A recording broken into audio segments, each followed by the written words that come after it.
시간에 빠지신 분들은 복구 다 하셨죠. 예. 자, 193페이지 펴주시고요. 자, 우리가 앞 시간에 이어서 우리 재무전자의 결산을 해보도록 하겠습니다. 결산.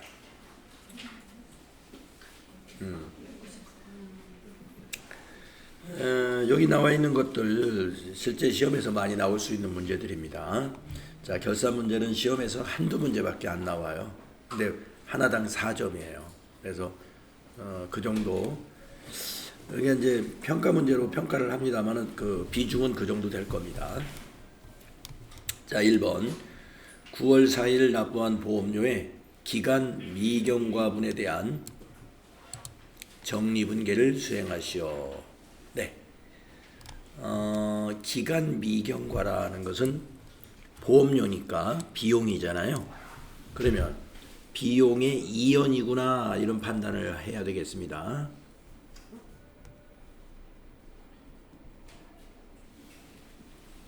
보험료, 비용이 경과되지 않은 것이다 라고 하면은 내년도 비용이라는 얘기입니다.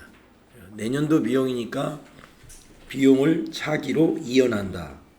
그래서 이거는 비용의 이연이다 라는 생각이 돼야 되고 판단이 돼야 되고, 비용의 이연은 선자 돌림이에요. 항상 이연은 선자 돌림의 개념 과목을 쓰거든요. 그게 바로 뭐냐면 선급 비용이 이때 필요한 거예요.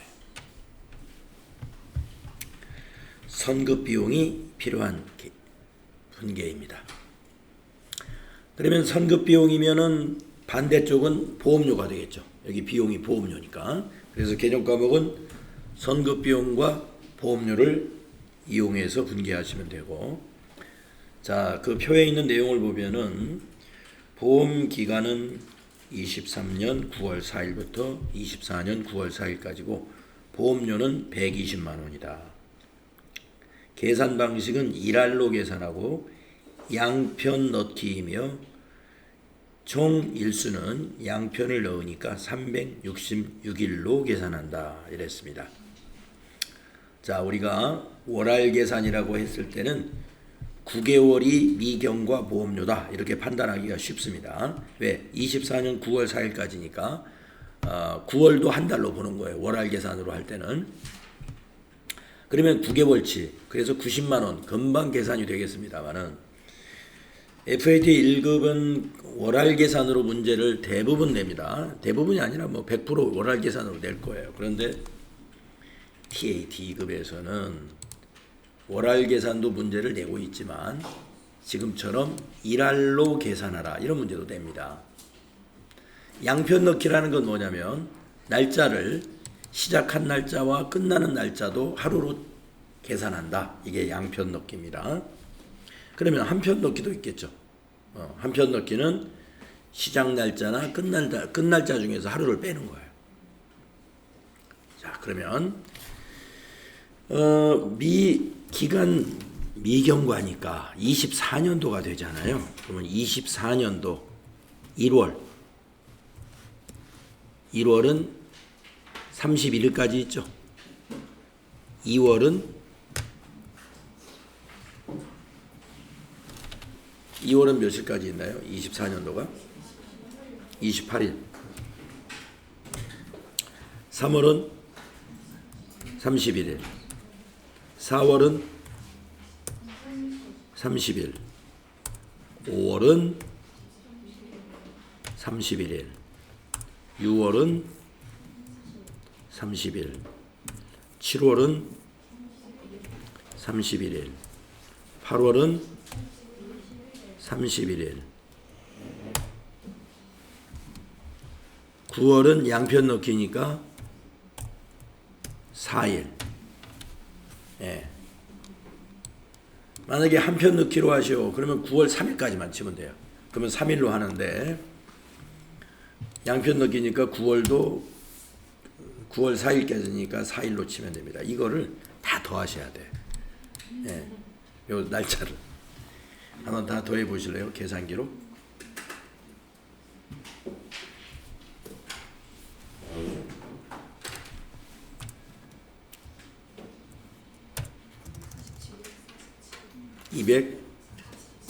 247일 나오는군요.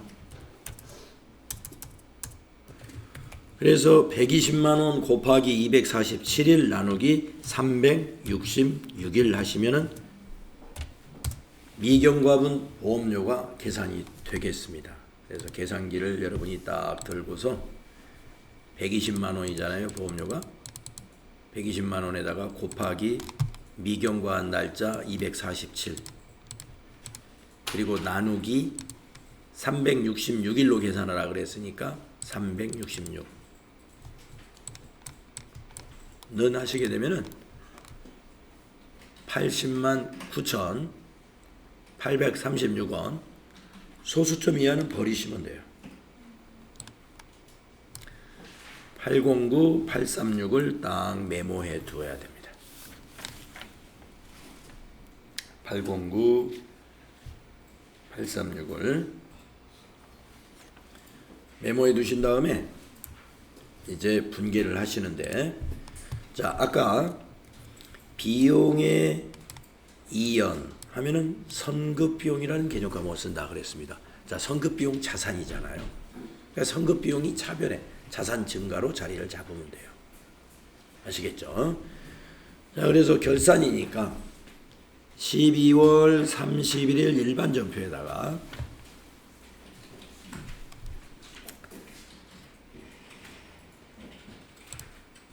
일반 전표 12월 31일 3번 차변의 선급비용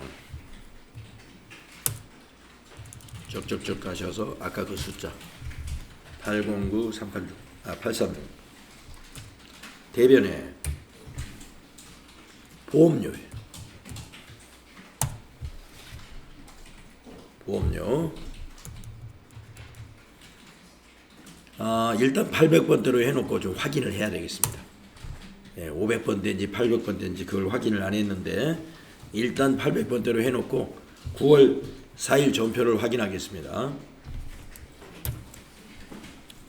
우리가 9월 4일 전표를 먼저 확인하고 해야 되는데 그냥 일단 800번대 보험료로 했어요. 자, 여기 날짜를 9월 4일로 한번 입력해 보겠습니다. 조회해 보겠습니다. 9월 4일 거. 네, 9월 4일 날 차변의 보험료 비용 발생을 800번대 보험료로 처리했죠. 네. 그러니까 결산 때 수정할 때도 800번대 보험료에서 비용을 취소시켜 줘야 맞는 거죠.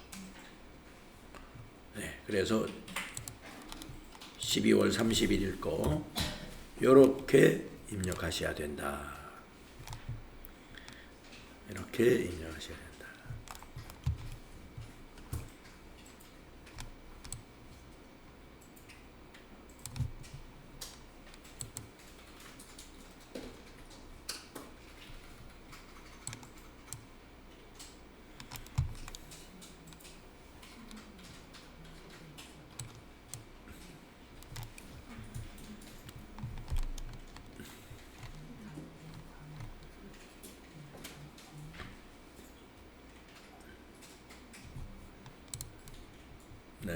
네, 그래서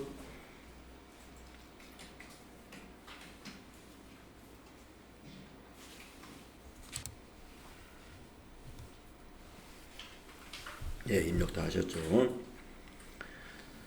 자, 그 다음에 2번을 보겠습니다. 결산일 현재 외화 장기 차입금이 요 베스트라는 회사에 22년, 그러니까 작년이죠. 5월 1일 날 20만 달러를 차입을 했습니다. 상환 예정일은 26년이니까 장기 차입금이네요. 적용할 환율은 다음과 같다. 자, 우리가 외화 자산에 이건 부채군요. 기말에 외화 자산이나 외화 부채는 환율을 감안해 가지고 자산이나 부채를 재평가해야 됩니다. 그래서 이거는 부채를 재평가하는 결산 수정 분계가 되겠습니다. 자, 외화 장기 차입금이 지난해 결산 때 바로 22년 12월 31일이죠. 예, 그때는 환율을 1,000원으로 평가를 했어요. 그런데 이번 결산 때 1,100원으로 환율이 올랐습니다. 이와 같이 외화 부채의 경우는 환율이 상승하게 되면은 부채를 증가시켜 줘야 되고요. 외화 자산의 경우는 환율이 상승하면은 자산을 증가시켜야 됩니다. 지금은 이제 부채니까 달러당 100원씩 부채를 증가시켜 주면 돼요. 그러면 달러가 20만 달러잖아요. 예. 그래서 여기다 100원을 곱하시면 되겠습니다. 전기말보다 100원이 증가했으니까. 우리가 전기말에도 평가를 했잖아요. 그러니까 이번에도 평가를 하는데 전기말의 환율하고 비교해야 됩니다. 그래서 100원의 환율 상승이 있었기 때문에 20만 곱하기 100 하면은 2천만 원이죠. 예. 그래서 2천만 원이라는 계산을 하신 다음에 2천만 원만큼 부채를 증가시킵니다. 그러면 대변의 외화장기 차입금을 기록하면은 부채가 증가하죠. 2천만 원. 그러면 차변에 오는 건 뭘까요? 환율로 인해서 손실을 보는 거거든요. 그걸 우리가 외화의 환산. 예, 맞습니다. 영업의 비용이죠. 차변에 외화 환산 손실로 2천만 원을 기록하시면 돼요. 자, 이것도 수동분계 사항이니까 전표를 입력하겠습니다. 자, 12월 31일 일반 전표에 또 하나 입력하죠. 차변에 외화 환산 손실 쭉쭉쭉쭉 가셔가지고 2천만 원.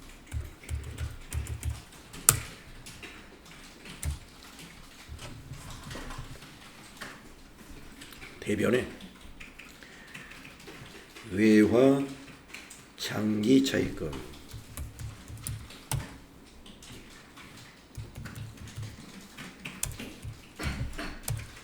외화 장기 차입금 거래처 넣어야 돼요.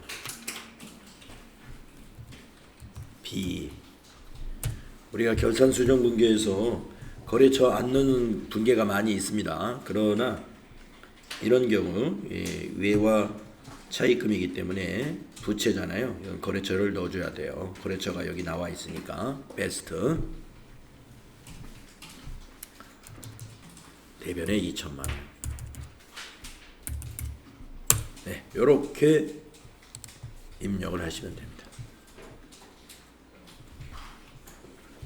그래서 차변이 비용 발생 2천만 원, 외화 환산 손실, 대변의 외화 장기 차입금 2천만 원, 부채 증가입니다.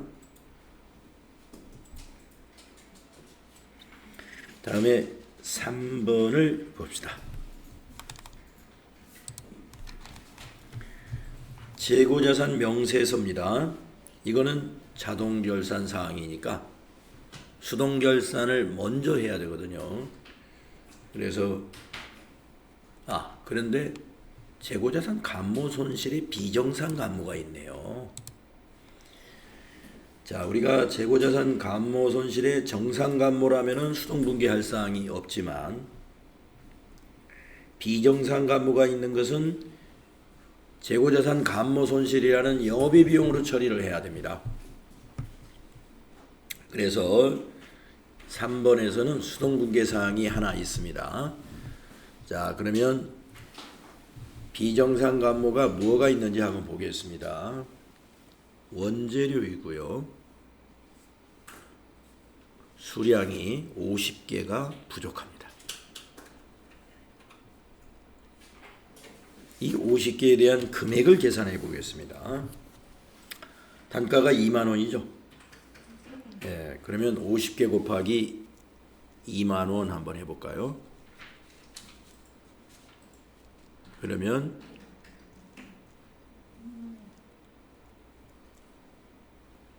100만 원이죠?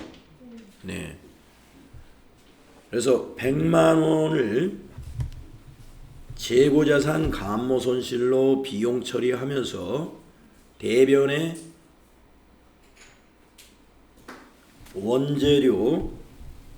원재료로 자산 감소를 시키는데요. 이때 원재료의 적용은 반드시 코드로 넣어야 됩니다. 타계정으로 대체. 예. 타계정으로 대체. 오래간만에 이 문제가 또 나왔어요. 아마 여러분 기억은 날 겁니다. 재고자산 대변에 가는 경우 재고자산으로 접대를 했다, 기부했다 이런 경우가 타계정 대체 거래입니다 라고 설명을 드린 적이 있는데, 이거는 접대나 기부한 것은 아닙니다만은 원재료가 비정상적으로 없어졌어요. 비정상적으로. 이거는 영업의 비용으로 처리해야 되기 때문에 재고자산 감모 손실로 비용 처리하면서 대변의 원재료 하면서 이것을 매출원가로 가지 않도록 적용을 꼭 넣어야 됩니다. 원재료에서 틀리게 되면 제조원가 명세서가 달라지고, 제조원가 명세서가 달라지면 손익계산서도 달라지게 되는 거예요. 틀리게 된다는 거죠. 자, 그러면 분개하겠습니다. 12월 31일 일반 전표 세 번째 전표입니다.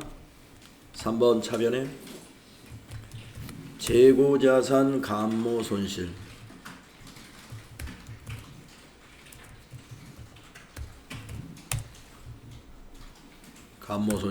방향키로 쭉 가셔서 100만 원 대변에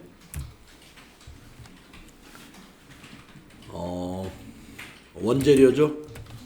원재료 153번 적요번호에서 타계정으로 갔다. 8번 적요. 타계정으로 대치된다. 100만 원. 이렇게 이 적요 코드 꼭 넣어야 됩니다. 이렇게 넣어놓고 우리가 제조원가 명세서를 가보면은요, 원재료 부분에 타계정 대체가 딱 100만 원으로 들어가 있어요. 그래서 원재료 비해서 100만 원이 빠지게 됩니다. 한번 볼까요? 자, 아직 결산이 끝나지 않았지만 미리 가서 한번 보겠습니다. 제조원가 명세서 선택해 볼까요? 자, 12월 달로 한번 조회해 보시면은요. 자, 원재료비가 맨 위에 있습니다.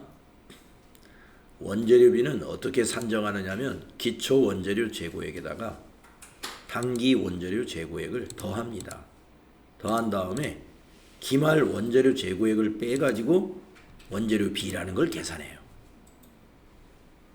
그런데 지금 아직은 결산이 안 끝났으니까 원재료비가 아직은 제로로 되어 있습니다. 좀 이따 결산이 끝나면 여기 원재료비가 산정이 됩니다. 그런데 기말 원재료 재고액 위에 타계정으로 대체 100만 원 여기 들어가 있죠. 이것도 뺀다 이거예요. 이게 빠져야 돼요. 왜냐하면 정상적으로 원재료가 사용되어야 그게 제조원가에 들어가는 거죠. 근데 이건 비정상적으로 없어진 거니까 제조원가 들어가면 안 돼요. 어디로 갔어요? 손익계산서에 재고자산 감모손실로 처리가 돼야 된다. 그래서 손익계산서에 가면은 재고자산 감모손실 영업의 비용 쪽에 100만 원 들어가 있을 거예요. 원재료비에서 빠지고. 한번 가보겠습니다. 전체 메뉴에 손익계산서 12월 달로 미리 한번 가보면 아직 매출원가 계산 안 됐어요. 왜냐? 제조원가가 아직 마감이 안 됐잖아요. 제조원가가 마감이 안 되면 매출원가도 아직 마감이 안 되죠. 우리가 이제 손익계정을 마감해야 이게 만들어집니다. 자, 그러나 밑으로 쭉 내려가서 영업의 비용 쪽에 가면은 영업의 비용에 재고자산 감모 손실 100만 원 와 있죠.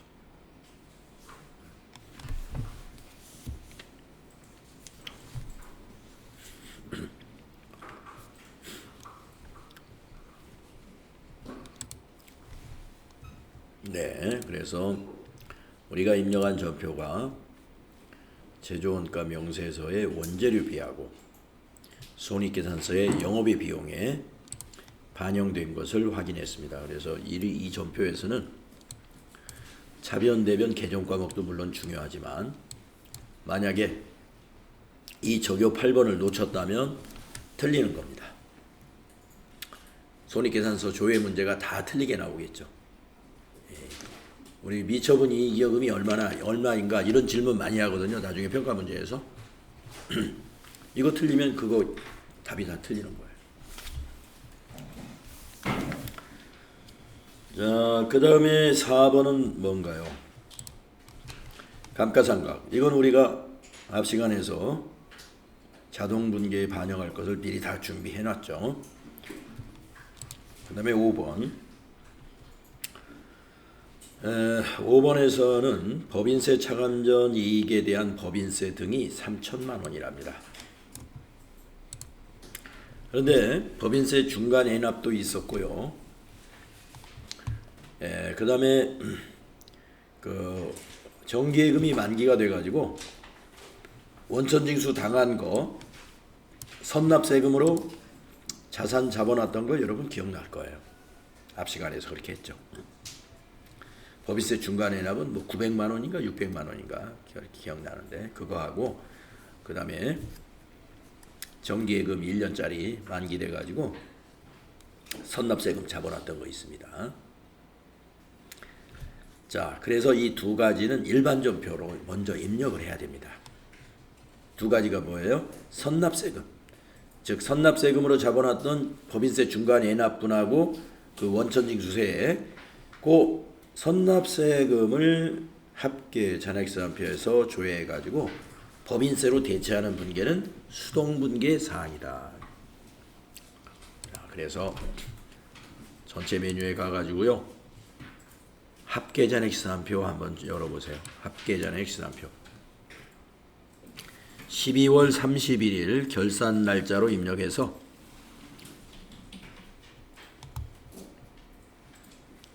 (12월 31일) 선납세금 당좌자산의 맨 밑에 있습니다. 이거죠. 이거를 복사하세요.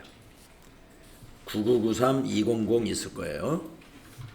선납세금 잔액 9993-200 이걸 컨트롤 C 복사하시고 일반 전표에 옵니다. 자, 선납세금 차변에 있는 걸 복사해 왔잖아요. 대변에 넣어주면 돼요. 항상 정리할 때는 반대쪽입니다. 그래서 대변에 선납세금 방향키로 쭉 가서 컨트롤 V 자산 감소에 이 자산을 이제 법인세로 비용 처리하는 겁니다. 차변 법인세 등 998이 있죠. 비용 발생.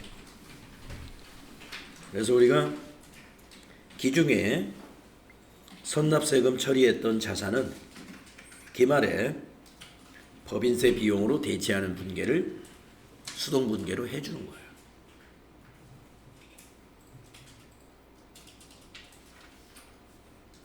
이렇게 해줘야 돼요.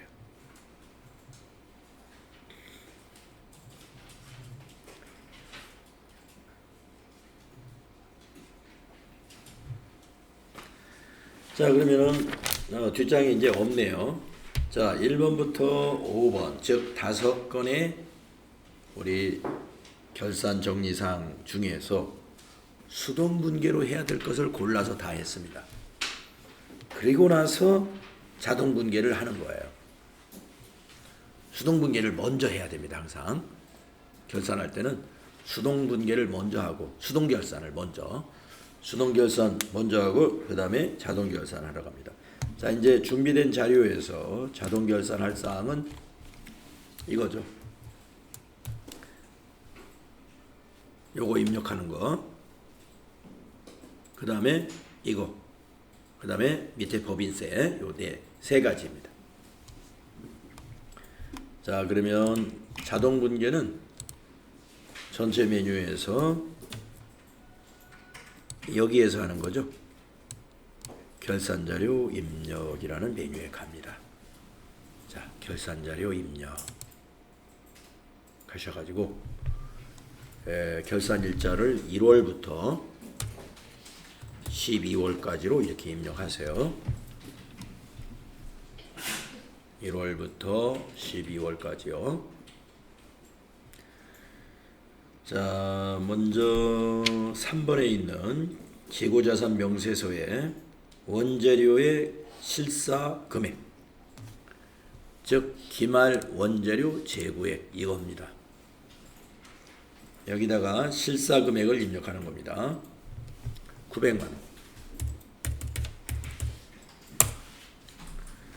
장부 금액 입력하면 안 돼요. 실사 금액. 그 다음에 제품은 기말 제품 재고액입니다. 아래로 좀 내려감이 있어요. 기말 제품 재고액 여기죠? 2,700만 이렇게.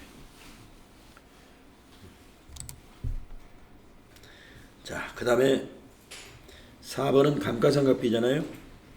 우리가 지난 시간에 감가상각비 다 준비해 놨어요. 그래서 기능모음에 가가지고 기능모음에 가서 기타에 있는 감가상각 반영 이거 눌러요. 무형자산까지 다 들어와 있죠. 여기 다 유형자산, 무형자산 탭이 두 개로 나눠져 있어요. 지난 시간에 다 계산해 놓은 겁니다. 그래서 아래에 있는 결산 반영 이거 누르면 돼요. 결산 반영. 그러면 해당 자산의 감가상각비 반영이 성공했습니다. 다 제자리에 가서 다 입력이 된 거예요. 다 입력이 됐고, 그 다음에 마지막으로 5번에 있는 법인세. 자, 법인세는 맨 마지막 줄에 있습니다. 맨 마지막 끝에 조금 전에 우리가 선납세금을 법인세로 대체한 금액이 위에 보이고 9993-2002 그 밑에 빈 셀이 하나 있습니다. 여기다 입력을 하는데 3천만 원에서 말이죠. 이 금액을 빼서 입력해야 돼요. 조금 전에 선납세금 그걸 빼고 입력을 여기다 해야 됩니다. 그래야 법인세가 3천만 원이 돼요. 그래서 계산기를 딱 꺼내가지고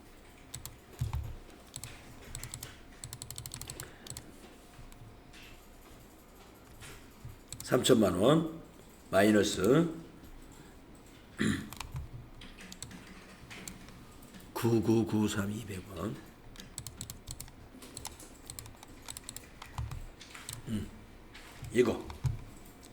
이걸 입력을 해야 됩니다.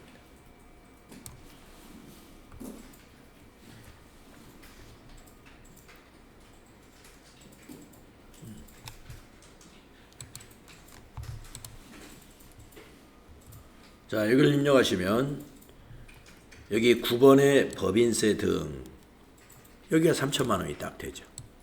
이 두 개 더해져 가지고 이렇게 만들어져.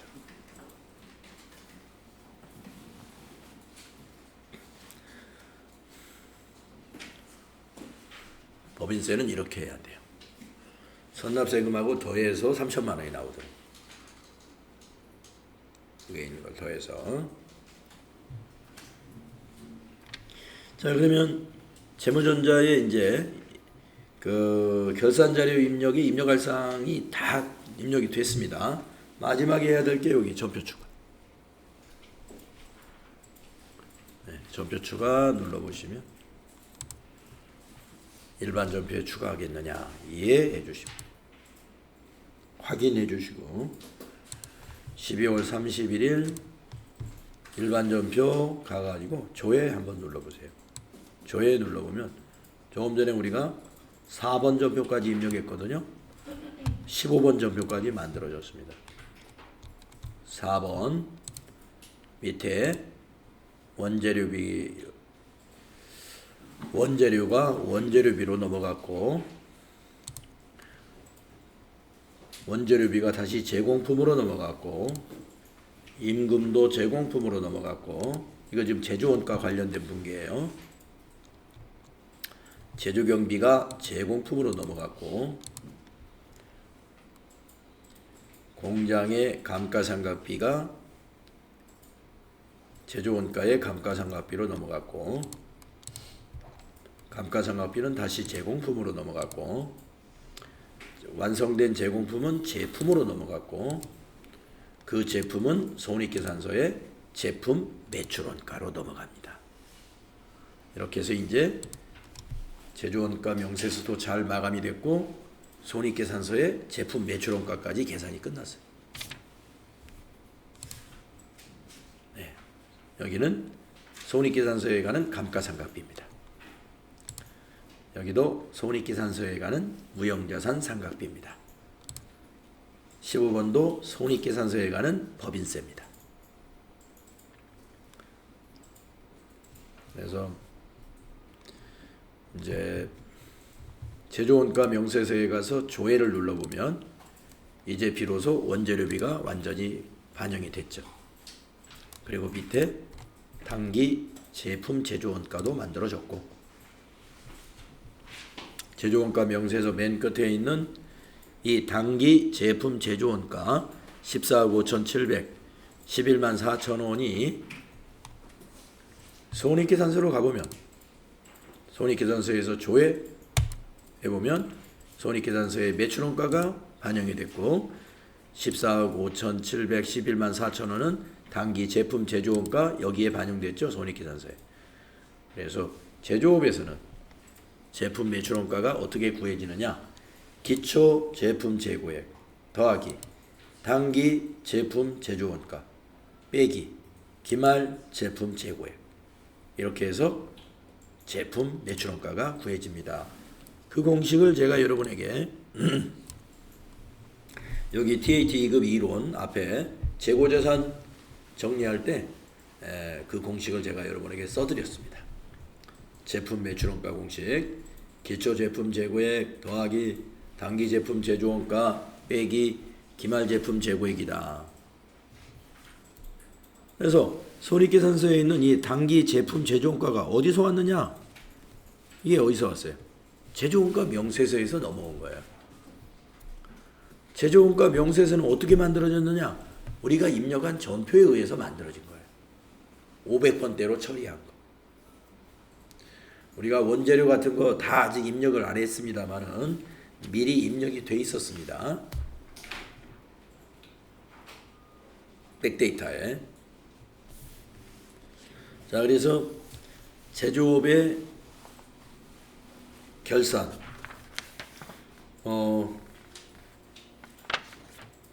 재무전자, 네. 결산이 아직 끝난 건 아니에요. 예, 결산 분계까지만 이제 끝났고, 자, 그래서 일반 전표 입력 15번까지 전표가 추가된 내용이 어떤 의미의 전표이냐, 결산자료 입력에서 자동으로 넘어온 전표에 대해서 여러분이 이해를 하고 있어야 돼요. 그래서 우리가 회계가 이렇게 자동화된 부분들이 바로 이런 부분들이 자동화된 겁니다.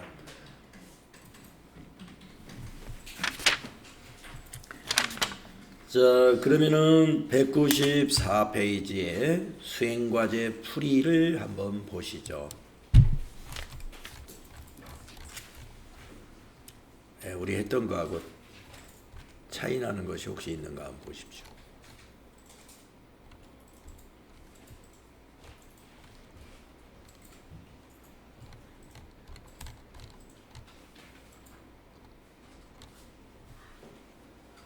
네.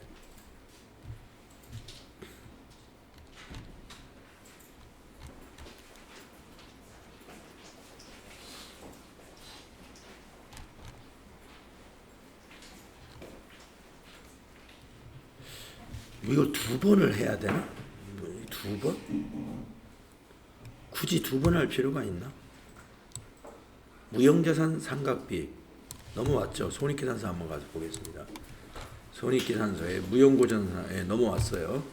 우리가 이 책을 보면은 195페이지 책을 보면은 감가상각 반영을 할 때 이렇게 유형자산에서 한 번, 무형자산에서 한 번 이렇게 두 번 하는 것처럼 그림이 되어 있네요.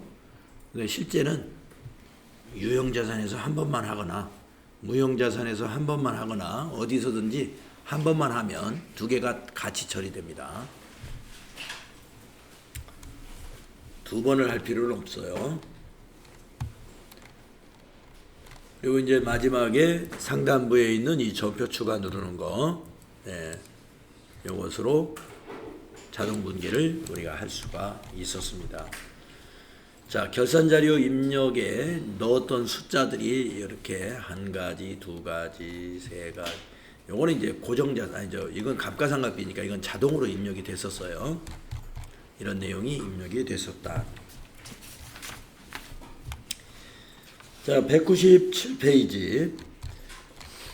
그래서 여러분이 12월 31일 일반 전표에 가서 조회를 눌러보니까 이렇게 전표가 15개가 만들어져 있었잖아요. 15번까지. 네. 12월 31일 전표 조회를 하면 이 그림과 같이 조회가 되는 것입니다.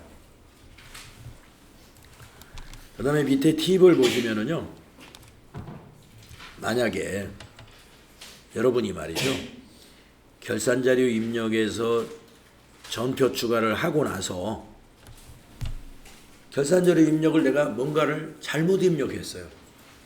그래가지고 넘어온 전표가 잘못된 전표가 있다. 그랬을 때는 자동 분기에서 넘어온 전표를 일괄적으로 지워버리고 다시 결산자료 입력에 가서 처음부터 끝까지 새롭게 다 입력한 다음에 전표 추가를 다시 해주면 됩니다. 일괄적으로 지우는 방법 여기 나와 있습니다. Shift를 누른 상태, 12월 31일자 전표 화면에서 Shift를 누른 상태에서 F5를 누르면 이런 그림이 나와요.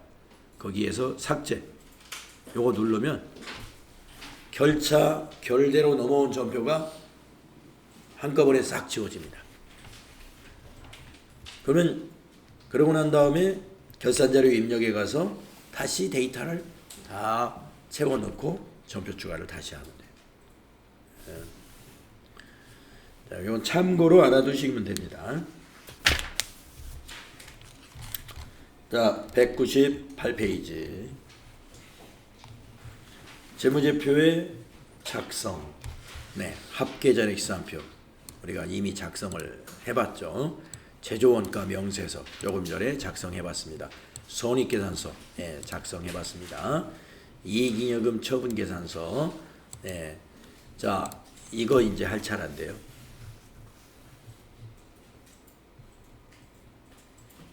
우리가 지금 결산을 여기에서 전표 추가 누르는 거 한 가지를 남겨놓고 있어요. 지금 현재 장부 마감을 하기 위해서는 요 단계를 해야 됩니다. 4번에 있는 이익잉여금 처분계산서 요 부분을 해야 되는데 거기 수행과제가 마침 있으니까요.